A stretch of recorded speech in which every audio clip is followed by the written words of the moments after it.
आज साउन महिनाको 25 गते अन्तिम सोमबार रहेको छ। सबै दिदीबहिनीहरूले आज चाहिँ विशेष मठ मन्दिरमा गएर भगवान शिवको दर्शन गर्नुभयो होला, साथै पूजा आराधना गरेर आज साँझ चाहिँ भजन कीर्तन पनि गर्दै हुनुहुन्छ होला। म चाहिँ एक्लै भएको कारण आफ्नै घरमा बसेर एउटा सानो भगवानको निम्ति भजन गाउन लागिरहेको छु। हाम्रो बिर्तामठबाट नजिकै रहेको जलेश्वर धाम अर्जुन धारामा पर्दछ, जहाँ अर्जुन धारा जलेश्वर धामको भजन कीर्तन मैले गर्न लागिरहेको छु होइन।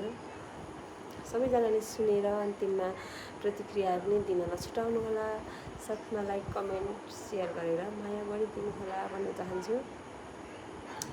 ओके, सुरु गरिहालौँ। मेरो भजनको शीर्षक रहेको छ अर्जुन धारा जलेश्वर धामको भजन भनेर। कुल डाउन।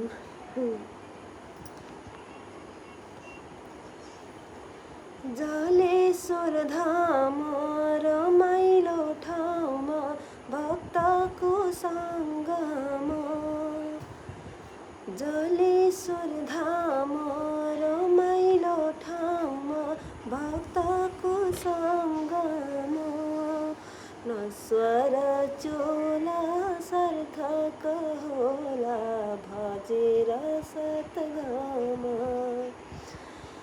नश्वर चोला सार्थक होला भजेर सत्सङ्ग, जाऊ जाऊ अर्जुन धारा धाम, जाऊ जाऊ अर्जुन धारा धाम।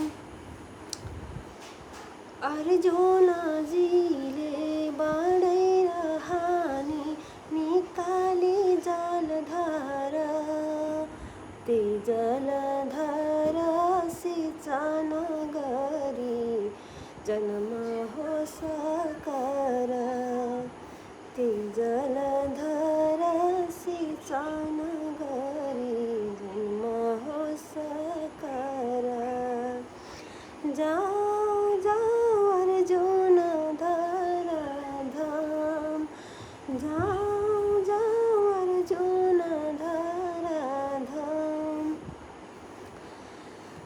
धामैको माझ शिवको बास, साथैमा पार्वती, धामैको माझ शिवको बास, साथैमा पार्वती, झललला ज्योति बलेको हेरौँ सबैले लखबत्ती, झललला ज्योति बलेको हेरौँ सबैले लखबत्ती, जाऊ जाऊ अर्जुन धारा धाम, जाऊ जाऊ अर्जुन धारा धाम।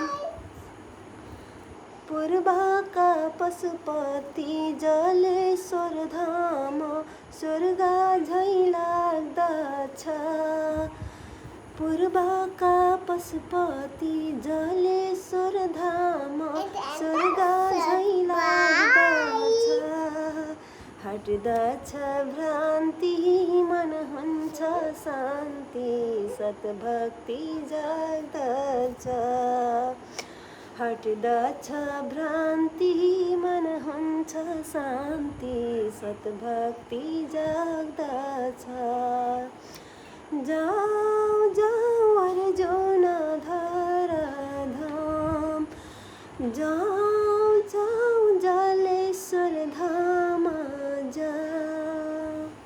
धन्य होस्। ओम नमो जलेश्वर धामको कैलाशपति जगदीश्वर भगवानको जय होस्।